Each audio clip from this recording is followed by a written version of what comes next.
अरे यार, कहाँ रह गए तुम सब? अब क्या आधी रात को मेरे घर पहुंचोगे? जल्दी से घर आओ यार, तुम लोगों का वेट करते करते तो बोर हो गई मैं। डेजी ने अपने घर पर क्रिसमस पार्टी होस्ट की थी और बहुत देर से वो अपने दोस्तों का इंतजार करते करते बोर हो गई थी। थोड़ी देर बाद उसके 4 दोस्त कैरोलिन, रेबेका, जॉन और एरिक फाइनली उसके घर आ गए। वो सब क्रिसमस थीम के अकॉर्डिंग ही तैयार होकर आए थे और अपने अपने हाथ में डेजी के लिए क्रिसमस गिफ्ट भी लेकर आए थे। सीरियसली गाइस, टाइम देखा है? पता भी है कितनी देर लगा दी तुम लोगों ने? अरे यार चिल्ला मत, तुझे तो पता है फेस्टिवल के टाइम ट्रैफिक का क्या हाल होता है। रेंगते हुए आए हैं हम लोग, और फिर तेरा फेवरेट केक लिए बिना कैसे आते?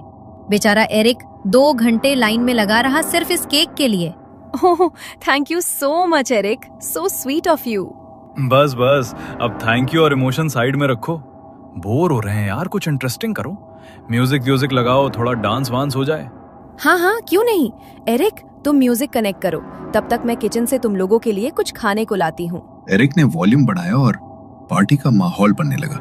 डेजी किचन में चली गई। उसने ओवन से गर्मा गर्म पफ पेस्ट्री निकाली।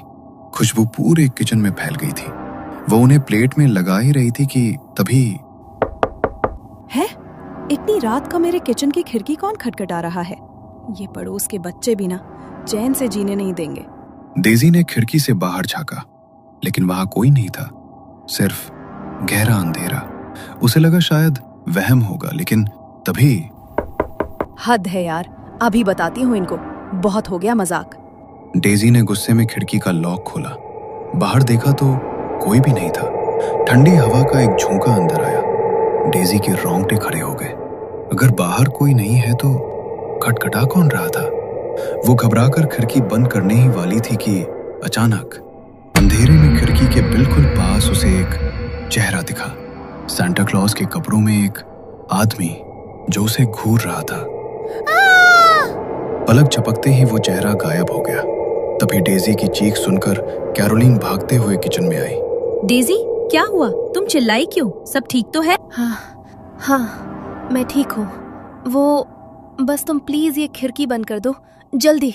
मैं पेस्ट्री लेकर बाहर चलती हूँ। Okay, relax. कैरोलिन ने खिड़की अच्छे से लॉक कर दी और दोनों ड्राइंग रूम में आ गई।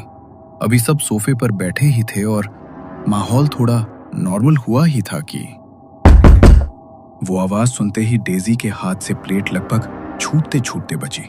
उसका चेहरा सफेद पड़ गया। अरे क्या हो गया तुझे? भूत देख लिया क्या? दरवाजा ही तो नॉक हुआ है, इतना क्यों डर रही है? कुछ नहीं, वो अचानक आवाज आई तो मैं डर गई। जॉन, प्लीज एक बार पीप होल से देखो ना कौन है, प्लीज। मैं देखूं?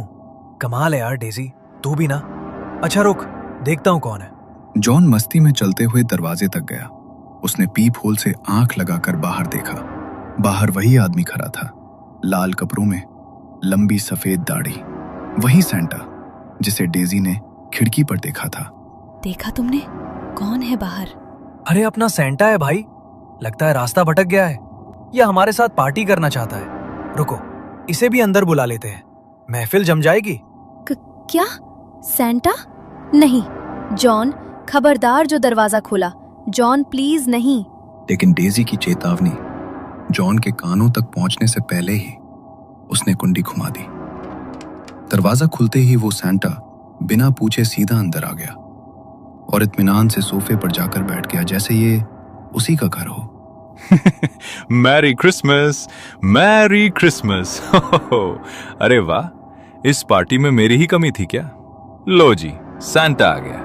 अब बताओ, सांता के बिना भला क्रिसमस की पार्टी पूरी कैसे हो सकती है ना? बाकी सब तो ऐसे चिल थे जैसे कोई पुराना जिगरी दोस्त आया हो, लेकिन डेजी, उसकी तो जान हलक में अटकी हुई थी। वो सांता उसे ऐसे घूर रहा था जैसे शिकार को ताड़ रहा हो। डेजी के दिमाग में बार बार वही खिड़की वाला सीन फ्लैश हो रहा था। क्या बात है डेजी, चेहरे का रंग क्यों उड़ा हुआ है? तुम्हें देखकर तो लग रहा है जैसे तुमने कोई भूत देख लिया हो। 1 मिनट ब्रो, हमने तो अभी अपना इंट्रोडक्शन भी नहीं दिया। तुम्हें इसका नाम कैसे पता? मुझे सिर्फ डेजी का नहीं, तुम सबकी कुंडली पता है। शायद तुम लोग भी मुझे जानते हो, या शायद मैं कोई बहरूपिया हूँ। ओहो बस कर यार, मुझे पक्का यकीन है तू हमारे कॉलेज का ही कोई बंदा है। ये सस्पेंस वाला ड्रामा बंद कर। हम नहीं डरने वाले तेरी इन डरावनी बातों से, समझे बच्चू? तुम समझदार लगती हो। अफसोस हर कोई तुम्हारे जितना लकी नहीं होता। ज्ञान मत बांट मिस्टर सैंटा। तू ये बता गिफ्ट लाया है या नहीं? अब सैंटा से मिले हैं तो बिना गिफ्ट लिए तो मैं तुझे जाने नहीं दूंगी। गिफ्ट तो सबके लिए है, लेकिन डेजी के लिए कुछ स्पेशल है। डेजी, तुम अपना गिफ्ट अभी नहीं, सबके जाने के बाद अकेले में खोलना। मैं नहीं चाहता मेरा दिया हुआ तोहफा तुम सबके साथ शेयर करो। क्या? लेकिन क्यों? मेरे लिए स्पेशल क्यों? मैं तो तुम्हें जानती भी नहीं हूँ यार। जानती हो, बहुत अच्छे से जानती हो, और मैं भी तुम्हें रग रग से जानता हूँ। बस अभी पहचान नहीं पा रही हो, लेकिन थोड़ी देर में सब याद आ जाएगा। अरे बस कर सेंटा भाई, क्यों बेचारी की जान ले रहा है? वैसे भी ये घर में अकेली रहती है, फट्टू है थोड़ी। तू चला जाएगा फिर ये रात भर हमें कॉल कर करके पका देगी कि मुझे डर लग रहा है। अरे तुम लोग कितनी बकबक करते हो यार। बातों के चक्कर में मैं अपना गिफ्ट भूल जाऊं क्या? लाओ सैंटा, जल्दी निकालो मेरा गिफ्ट। सैंटा ने अपने थैले से एक एक करके गिफ्ट्स निकाले और कैरोलिन, जॉन और एरिक को दे दिए। सब खुश थे, लेकिन फिर उसने बैग के सबसे नीचे से एक बड़ा सा बॉक्स निकाला। उसका रैपिंग पेपर बहुत पुराना और गंदा लग रहा था, जैसे सालों से कहीं पड़ा हो, और उसमें से एक अजीब सी सड़ी हुई बदबू आ रही थी। छी, ये कैसी गंदी स्मेल आ रही है इसमें से। तुम मेरे साथ कोई भद्दा मजाक कर रहे हो क्या? सीरियसली, मुझे ये सब बिल्कुल अच्छा नहीं लग रहा। डेजी, तुम्हारे अंदर यही कमी है, पेशेंस नहीं है तुम में। वो कहावत नहीं सुनी, डोंट जज a book by its cover. लिफाफा गंदा है तो क्या हुआ, अंदर का गिफ्ट तो वही है जिसकी तुम हकदार हो, जो तुम डिजर्व करती हो।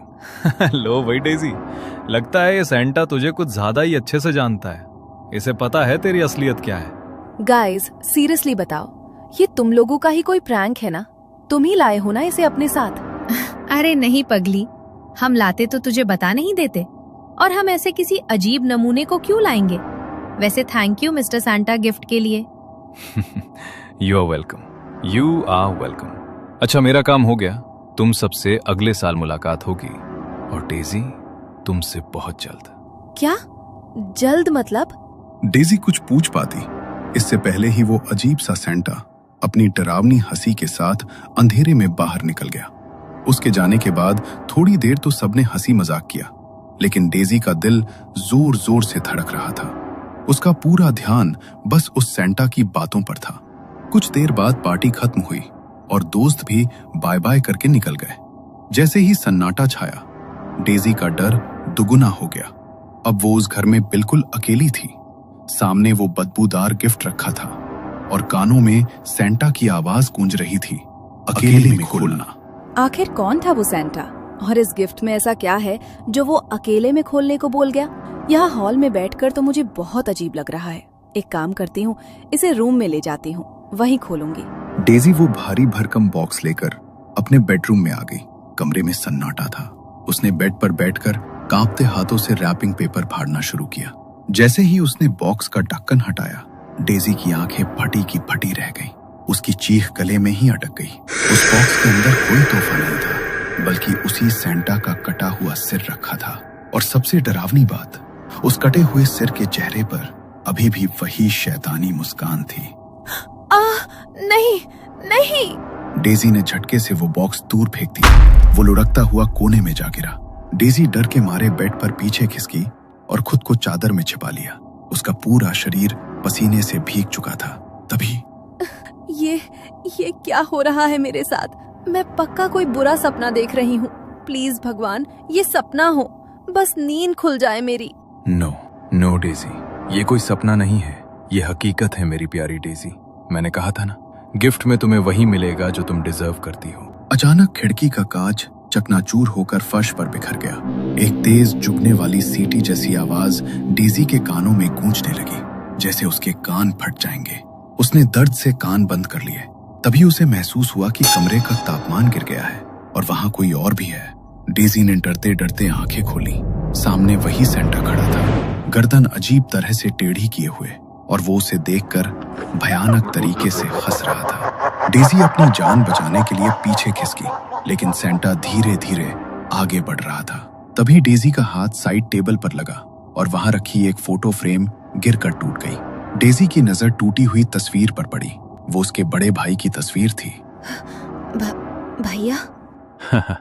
बिल्कुल सही पहचाना, तेरा सौतेला बड़ा भैया। वैसे सच में पहचान लिया या फोटो गिरने से याद आई मेरी? क्या तुम मेरे भैया नहीं हो सकते।